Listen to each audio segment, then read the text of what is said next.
Meus queridos e minhas queridas, sejam muito bem-vindos a mais um episódio do Liberdade Financeira, o nosso programa sobre tudo do universo dos investimentos. Eu sou Gabriel Mello, sou especialista em investimentos, meu Instagram é grmelo007, segue lá. E hoje, para abrir o ano com a chave de Nióbio, estamos aqui com a primeira entrevista do ano com ele, o cara, o mito, a lenda, né? O Thiago Salomão, ou mais conhecido como Salomoney. Esse camarada aqui, ele é administrador de formação, trabalhou por muitos anos no Infomoney, na parte de conteúdos. Ele é certificado como analista de valores imobiliários e agora está full-time nesse trabalho de criação do Stock Pickers, né, do podcast super famoso, e também é sócio da XP. Thiago, muito obrigado pela tua presença, cara, te agradeço muito. E queria já, antes de passar a bola, já começar com uma pergunta. Quem é esse tal desse Thiago Salomão? Bom, primeiro, obrigado pelo convite, Gabriel. Eu acho que você resumiu bem. Eu conheci o mercado financeiro na faculdade, eu fiz administração, aquele curso que todo mundo não, né? Mas a maioria que presta não sabe direito o que quer fazer, então vai à administração que vê um pouco de tudo, né? Mas eu sempre tive um lado muito forte de comunicação, né? Sempre gostei muito de escrever, sempre quis ser jornalista, só não fui porque todo jornalista falava para mim que eu ia morrer de fome, que é uma profissão que já estava em desuso, já estava perdendo um pouco de espaço e notoriedade. Fui para a administração, mas a sorte me colocou no caminho do Infomoney, onde eu pude exercer o jornalismo em um assunto que eu gostei muito de conhecer, que foi o mercado financeiro, né? Me apaixonei pelo mercado. Foram quase 10 anos no Infomoney, indo de estagiário até chefe da redação. Nesse meio tempo, o Infomoney foi comprado pela XP. Depois de um tempo, eu virei sócio da XP. Aí eu virei analista de ações, saí do Infomoney para ser analista de ações mesmo, na Rico Investimentos. Mas isso durou pouco mais de um ano, porque, paralelamente, a gente criou o Stock Pickers, que era para ser muito mais uma brincadeira, né, uma conversa descontraída sobre investimentos, mas acabou virando esse bichão que a gente vê hoje, né? De conteúdo de podcast, YouTube, texto, cursos, MBA, eventos, e não dava mais para se dedicar às duas funções, e a gente escolheu o Stock Pickers, que é o projeto que a gente está levando aí com muito amor, né? E dessa maneira, né? De levar, hoje tem muito investidor novo no mercado, levar essa informação sobre o mercado financeiro de uma maneira bem mais leve, bem mais descontraída, bem mais fácil de entender, mais humana.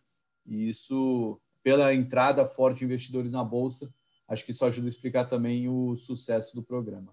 Pois é, cara, era exatamente sobre isso que eu queria, né, falar bastante contigo. Cara, você tem noção do que você fez, cara? Eu acompanho o mercado desde 2002, assim, a gente teve tempos em que tinha menos de 300 mil CPFs na Bolsa, cara, e de 2 anos para cá a gente chegou a 3 milhões, entendeu? E assim, eu leio muito sobre a tua trajetória, sobre o Stock Pickers, e eu vi que no começo você teve muita dificuldade, que os gestores não levavam a sério o teu projeto, achavam que era uma zoeira, né? Eu lembro de um texto que eu li que me marcou, que você falou que doeu para ti quando você fez um primeiro convite, e o camarada falou, olha, quando você tiver um troço mais sério, você me chama, tá? Porque essa bagunça aí eu não quero.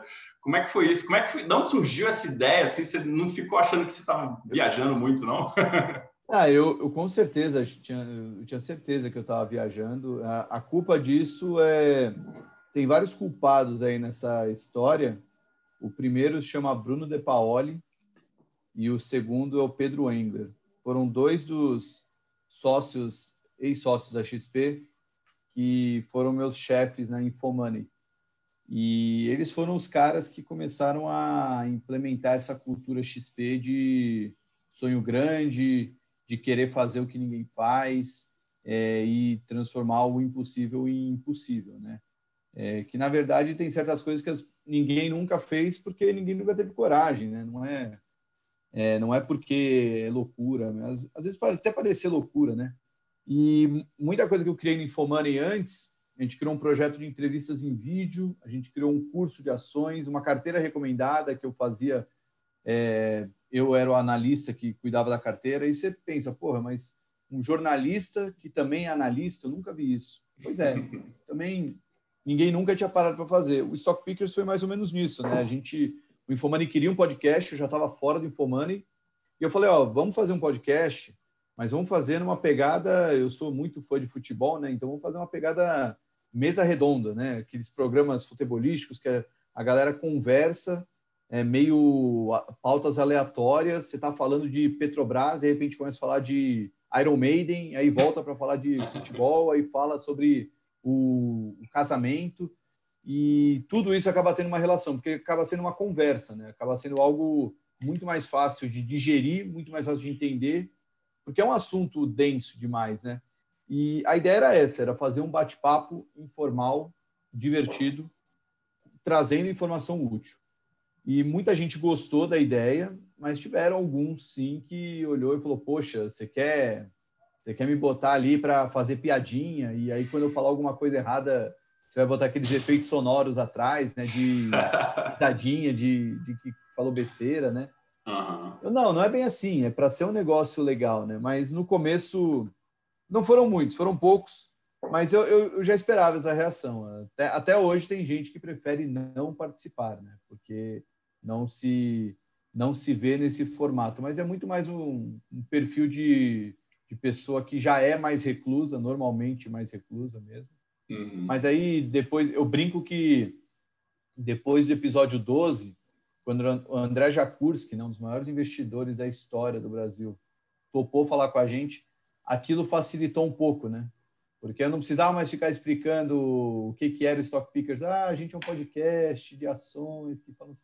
Eu falava aqui, ó, esse podcast aqui, ó, que o Jakurski apareceu, ó, dá uma olhada. Aí o cara, opa, quer me botar no mesmo lugar que o Jakurski? Deve ser bom esse lugar, né? Então eu vou lá. Vou te falar que eu, aqui com Liberdade Financeira, eu sinto uma espécie de déjà vu do teu programa, sabe? Talvez você seja o meu André Jakurski, né? Que as pessoas acham estranho, assim, pô, como assim? Um cara do interior de uma TV comunitária quer falar sobre investimento com grandes investidores, com grandes nomes, com pessoas, né, relevantes para o mercado? Quem é você, né? Então, eu sinto isso na pele. Mas, cara, é incrível o que tu fez, assim. Não é, essa palavra não é não é um exagero, tá? Porque, vou te falar, eu comecei com um trabalho de educação em relação a investimentos em 2007, né? Em 2006, 2007 ali. Então, foi na véspera da crise, e aí eu fazia cursos em escolas, mas, assim, era muito difícil, assim, a gente não tem uma cultura focada em investimento. As pessoas acham que bolsa é para quem é rico, é para, enfim, para quem tem muito dinheiro, e o brasileiro médio, ele é muito focado em poupança, assim. Quando o Benchimol fala que, pô, tem 2 XPs ainda dentro da poupança, isso é a mais pura verdade, né? Se você imaginar a potência que é a XP e que ainda tem o dobro do tamanho dela dentro da poupança, então, assim, a gente realmente precisava de um gatilho, precisamos muito ainda, né, de um gatilho para expandir isso, para popularizar isso. A própria B3, durante muitos anos, ela falou que tinha um sonho de chegar em 6 milhões de investidores, e essa meta era uns 3 anos atrás, né? Até hoje ainda está na metade. Não. Mas depois do teu programa, o troço deu uma acelerada, assim. Você imaginava que isso poderia acontecer, cara? Eu acho que muita coisa aconteceu aí no meio do caminho, né? Que, assim, bolsa, você disse, né, que no começo parecia que bolsa era coisa para rico. Eu entendo muito essa visão, primeiro porque o acesso à informação era muito restrito. Então, de fato, não é que você tinha que ser rico para investir, mas só pessoas que tinham mais informação, que eram mais instruídas, que estudavam nas melhores escolas e podiam viajar para o exterior ou ter acesso a livros de outro idioma, né? Elas tinham acesso a isso. Então, isso tornava o assunto mais elitizado. O Brasil é um país pobre, né? Eu até vi outro dia um dos vários vídeos do Marcos Lisboa que tem na internet. Ele fala que o Brasil não é um país rico, o Brasil é um país grande. Se o Brasil não fosse tão grande, não seria tão rico. Não à toa a gente é a 9ª maior economia do mundo, mas o nosso IDH está ali no top 80, né? No finalzinho do top 80. E porque o Brasil ele não é um país rico, ele é um país desigual, ele é um país jovem, né? Uma democracia jovem também. Então, essa cultura de longo prazo, de ganhar um dinheiro para fazer sobrar, para fazer ele render, é algo que não está na maioria dos brasileiros. Então, faz parte do processo de evolução do próprio país as pessoas começarem a olhar mais para investimentos conforme elas vão tendo mais prosperidade, né? Não tem jeito. Eu vim de uma família classe média, assim, meu pai é médico, minha mãe é professora, e apesar de ser ter um ensino superior, não sabiam nada. Na minha casa, a palavra investimentos não existia, né? Não fazia parte do dia a dia. Na família dos meus amigos também. É algo que não era normal.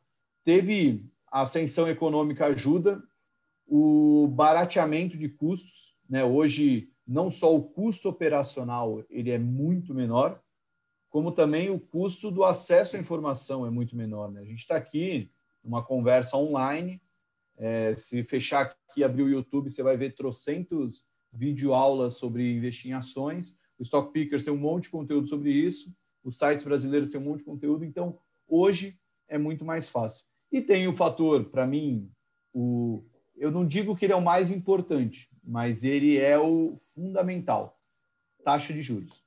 Sem dúvida.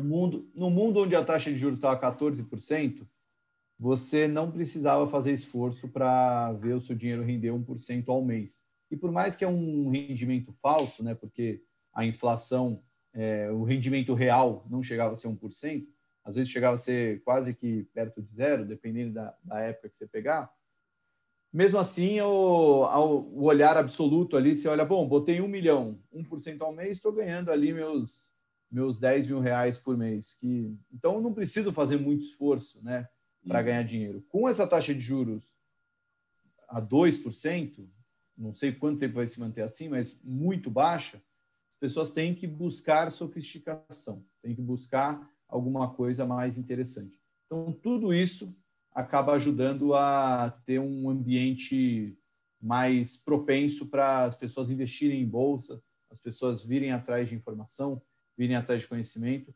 E o Stock Pickers, eu acho que o Stock Pickers foi mais ajudado nisso do que... Certamente ele ajudou muita gente, mas ele também foi muito ajudado porque foi ali naquele momento em que muita gente começou a entrar na bolsa, né? A gente patinou ali nos 300 mil CPFs por muito tempo e hoje a gente está aí flertando com 2, 3, 4, 5 milhões, um crescimento exponencial de investidores, que ainda é muito pouco, né? Ainda é muito pouco. A gente tem aí 200 milhões de brasileiros, a gente está falando aí de uma parcela bem pequena da população brasileira que investe em ações. Então, ainda tem muita gente para conhecer esse mercado. É verdade. Não, a gente tem, como a XP fala, né, um universo azul, né, de expansão, de possibilidade de crescimento. E eu queria te perguntar um pouquinho sobre a tua história com a XP. Como é que foi isso? Você conheceu a XP por conta do InfoMoney ou, enfim, como é que eles te capturaram para chegar junto? Olha, foi... A XP comprou a InfoMoney em 2011 e eu era um dos editores. A InfoMoney tinha 3 principais editorias, né? Bolsa de valores, uma parte mais de finanças pessoais, né? Onde investir, e uma parte mais de carreiras e negócios. Eu era o editor da editoria de Bolsa de Valores, né? Que sempre foi a principal do site. E quando a XP comprou, acho que foi agosto de 2011, foi engraçado porque eu estava num processo eu queria virar analista, eu queria ir para o mercado financeiro e eu já tinha aprendido muito no InfoMoney e eu estava em conversas para sair do InfoMoney. Olha, quero crescer como analista, quero desempenhar mais isso.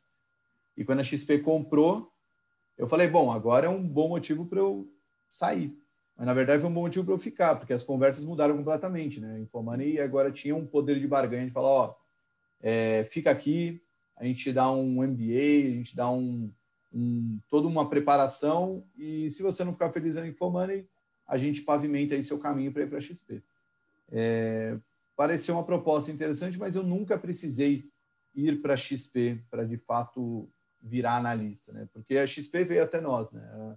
Os diretores que entraram na XP, aí você entende, só quem está na XP entende bem essa cultura, né? Que a primeira conversa que eu tive com um deles falou, Salomão, a gente vai fazer InfoMoney virar a Bloomberg brasileira.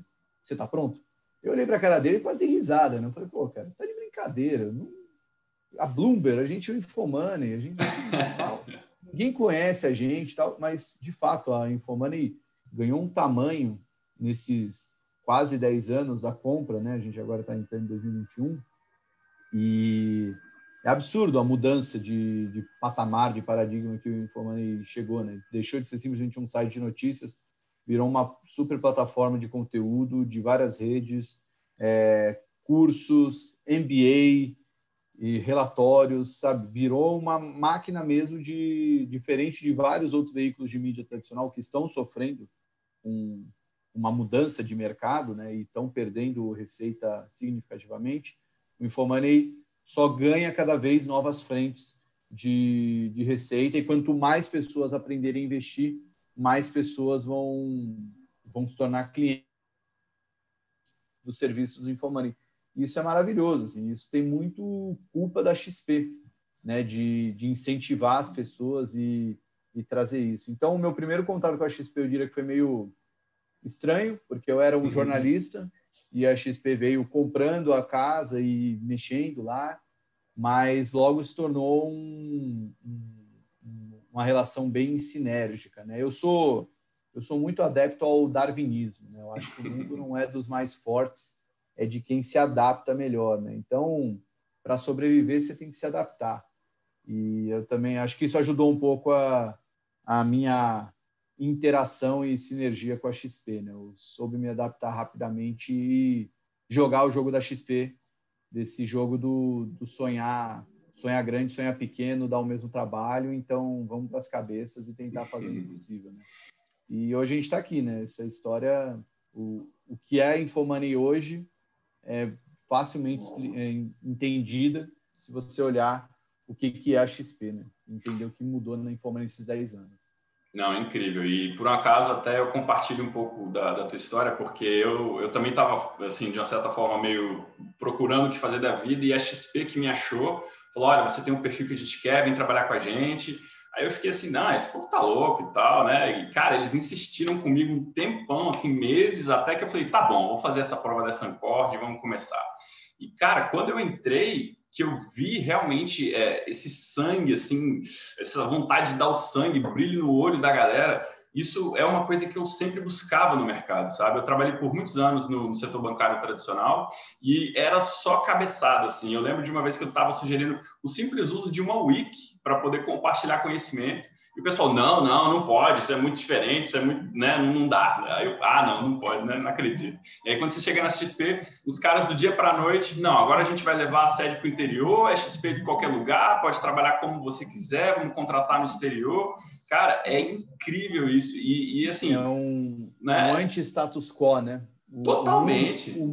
O mundo, ele é muito... A sociedade, em geral, mesmo os mais revolucionários, eles se acomodam no status quo, né? Eu não quero perder meus privilégios, não quero que mude tanto as coisas. E a XP, o normal dela é não ter esse status quo, né? As coisas estarem em constante mudança e todo mundo ser provocado a realizar essas mudanças, né?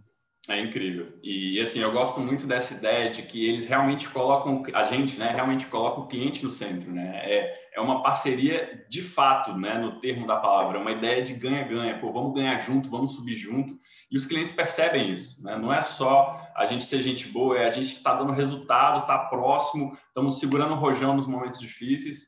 E, cara, o que você tem feito em relação a abrir as portas da XP, né, para as pessoas e, ao mesmo tempo, trazer os gestores para perto, isso é muito legal. Ninguém, assim, todo mundo que eu falo, ninguém esquece do papo que você teve com o Stuhlberger, né, de como você pegou o cara de jeito, ele ficou assim desconcertado e ao mesmo tempo abriu tanto da história dele, né, do desempenho dos fundos, um cara tão lendário quanto ele. Como é que foi isso, cara? Se puder comentar um pouquinho, como é que você conseguiu tanta coisa sobre o Stuhlberger assim e chegar nele de uma forma tão legal?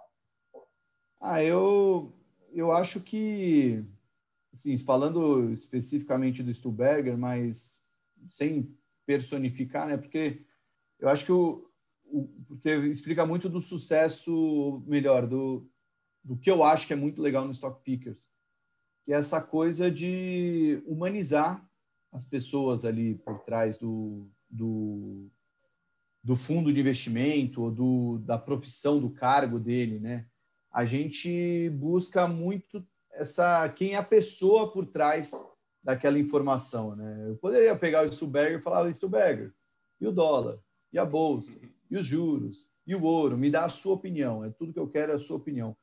Mas não, porque cada ser humano nesse mundo tem sua história, né? Cada um tem seu caminho, cada um tem suas formas de pensar, tem seus demônios, todo mundo tem o seu universo, né? E histórias, eu sempre adorei contar histórias, eu sempre adorei ouvir histórias e acho que isso ajuda muito a entender quem está por trás, né? Daquilo que você está ouvindo, né? Daquela simples opinião sobre dólar, sobre bolsa. E aí, partindo para o lado mais prático e menos filosófico, quando você vai comprar a cota de um fundo de investimento, muita gente olha lá como esse fundo performou nos últimos 12 meses. O que é uma grande besteira, né? Porque o cara ter ganhado os últimos 12 meses não garante que ele vai ganhar os próximos, né? E muita gente faz isso e faz da maneira errada. A melhor forma de você escolher um gestor para você botar o seu dinheiro, pensando que vai ser um dinheiro lá para 5, 7, 10, 20 anos, é você entender quem é aquela pessoa e se você compactua com ela, se você tem os mesmos princípios, valores. E acho que o Stock Pickers atrai muito isso, né? As pessoas, eu já ouvi muita gente falar, comprei a cota do Leblon Equities, porque quando o Sherman foi lá, me identifiquei muito com o que ele falou sobre ser pai de família e tal, não sei o quê. Então, a gente tem um pouco dessa humanização, né? E com o Stuberger, a gente encheu muito saco para ele participar do Stock Pickers, muito mesmo. Até que quando ele topou, a gente fez lá uma homenagem para ele. Na verdade, antes de ele aceitar, a gente levou um presente no dia do aniversário dele. A gente sabia que ele era fã do Nirvana, então deu uma camisa do Nirvana para ele, um patch do símbolo do Stock Pickers, né? Esse símbolo aqui colado no braço. Escrevemos uma carta e tal. Acho que aquilo mostrou para ele que a gente não queria só uma entrevista com ele. A gente realmente tem uma admiração por ele e acho que deu certo, né? Ele topou, mas a partir do momento que ele disse sim, eu falei, porra, vamos fazer uma entrevista completamente diferente de todas as outras que já tentaram fazer com ele, né? Que não foram muitas. Então eu conversei com todo mundo, peguei o máximo possível de informação e aí fui lá na Verde conversar com os sócios da Verde, conversei com ex-sócios dele na Verde, conversei com ex-chefes, conversei com até o Paulo Nobre, né, que é ex-presidente do Palmeiras, que conhece o Stuberger, assim, tive um papo rápido com ele, enfim, coisa de... Com alguns eu conversei por horas, outros foi uma troca de e-mail, um WhatsApp, mas eu peguei o máximo possível de informações para ficar meio que... não me considero um amigo do Stuberger, embora eu goste muito dele, acho que a gente não tem esse nível de intimidade, mas eu peguei o máximo possível de informações para que eu tivesse tudo possível para trocar com ele. E isso eu também senti, eu aprendi quando eu deixei o Infomoney. Quando você é entrevistado, é uma situação muito mais desconfortável do que quando você é o entrevistador. Porque eu só via a figura do entrevistador, você fica nervoso, você quer fazer uma pergunta boa, você quer impressionar, mas nem sempre o entrevistado sabe se o entrevistador te conhece, se o entrevistador fez uma lição de casa, se ele... já fui dar entrevista uma vez e quando eu era analista da Rico, aí o cara, tô aqui com o Diego Salomão, ele que é analista... eu falei, Diego? Meu nome é Thiago, o cara errou até meu nome, imagina, aí já deu um desespero, né? Eu pensei, se o cara não sabe meu nome, imagina que ele sabe de mim, né? Caraca. Aí você fica naquela defensiva, né? Você fica aí você já vai dar entrevista um pouco mais na defensiva, né? Então, acho que quanto mais você demonstra conhecimento, né, sobre a pessoa que você está entrevistando ou sobre o assunto que vocês estão falando, mais à vontade o entrevistado vai ficar. Então, acho que a ideia, no fundo, foi isso, né? Eu tive um mês para me preparar, nesse mês eu ficava o tempo todo estudando sobre ele, para quando chegasse no dia, a gente ter um papo fluido, divertido, ao mesmo tempo informativo, e realmente foi muito bom. Mas a gente falou do Stuberger, mas é algo que a gente faz com todo mundo. Assim, quem já deu entrevista para o Stock Picker sabe. Eu nunca entrevisto alguém sem antes ter tido, sei lá, um almoço com o cara, ou um papo longo, para eu de fato conhecer o cara também me conhecer, né? A gente, para ser uma conversa, porque o bacana do Stock Pickers é isso, né? Ser uma conversa bem descontraída. E bem no leve, mercado financeiro, é difícil você chegar num lugar para ter um papo descontraído, né? Geralmente é verdade. Tem um papo mais sério, né? Cara, o nosso papo está muito legal, mas o tempo está voando. Eu queria te perguntar agora sobre o futuro, né, para a gente já ir encerrando. Qual é o futuro do Stock Pickers, cara? Eu vi que vocês estão criando um clube. Que clube é esse? É um clube de investimento? O que você imagina para o futuro? Bom, o Stock Pickers, primeiro, nasceu, deu a sua representatividade, audiência. Agora a gente quer transformar isso na nossa vida, né? É o trabalho que eu quero levar para a minha vida. E como nada na vida é de graça, a gente tem que buscar qual a melhor maneira do Stock Pickers poder sobreviver às suas próprias custas, né? Se tornar um negócio, né? Se tornar um modelo de negócio. Então, a gente, esse ano de 2021, algumas novidades já saíram em 2020, a gente lançou nosso primeiro curso, o curso de Valuation, e o Clube Stock Pickers é uma novidade que deve sair em breve, talvez já agora em fevereiro, mas eu prefiro esperar um pouquinho, mas a ideia vai ser muito mais algo que as pessoas que realmente são entusiastas do mercado financeiro vão querer fazer parte desse clube e entrar e virar membro desse clube, que vai ter ali uma infinidade de conteúdo muito útil, muito rico, com a cara do Stock Pickers. E, bom, é só o começo, né? A gente quer, de fato, se transformar numa multiplataforma que seja referência de informações sobre o mercado financeiro, né? Quando a pessoa quiser buscar uma informação sobre determinado assunto, sobre determinado gestor, ele vai buscar o Stock Pickers. E o gestor também, quando ele quiser falar com alguém, querer ter uma exposição, ele vai pensar no Stock Pickers como um lugar ali para ele querer participar das conversas, né? Tudo, obviamente, do jeito bem Stock Pickers, né? Que é um pouco mais informal. Show de bola. Então, pessoal, aguardem aí, em suspense, como é que será esse clube. Cara, quero te agradecer muito, Thiago. Valeu mesmo pelo teu tempo. Parabéns de novo pelo desempenho, pelo sucesso, pela inovação, né? Pela tua coragem. E pode ter certeza que muitas pessoas estão sendo impactadas, né, por esse teu trabalho. Então, te agradeço e te deixar para tuas últimas palavras.